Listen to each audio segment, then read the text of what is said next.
NBC News is reporting that American airline companies have been advised by the government to take the necessary steps to operate safely over the East China Sea. Now, this comes amid heightening tensions between China and Japan over new airspace defense rules from Beijing. The new regulations mean airplanes flying near contested islands in the area will have to identify themselves to Chinese authorities. The U.S. State Department has said it's trying to establish if the new rules apply to commercial flights as well.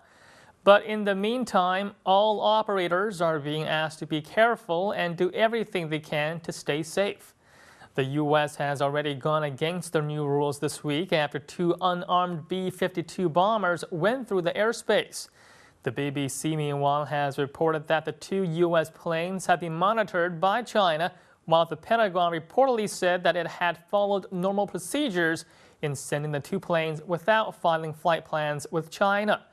The Chinese Defense Ministry also said it had the ability to effectively manage and control the relevant air zone.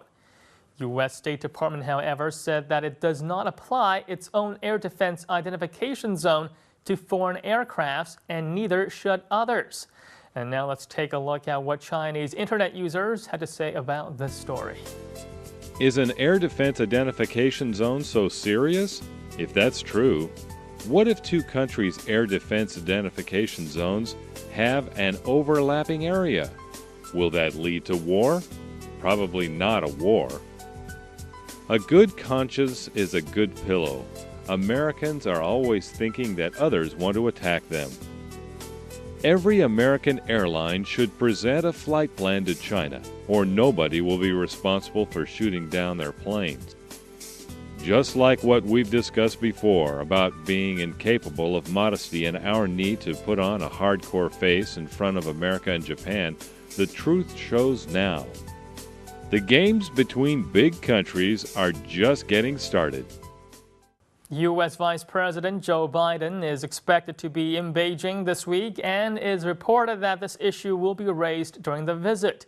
According to the diplomat and CNN, the new identification zone announced by China partly overlaps with one that Japan set up a number of years ago.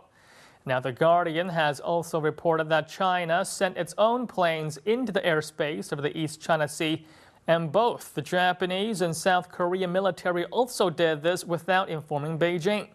The flight plans were reportedly described by the Chinese Air Force as a defensive measure and in line with international common practices.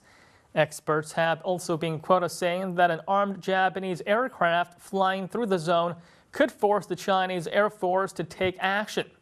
Now, according to reports over the weekend on the Chicago Tribune and Taipei Times, 3 American airliners, that's American Airlines, Delta Airlines, and United Airlines, have all complied with the ADIZ and sent China their flight plans as advised.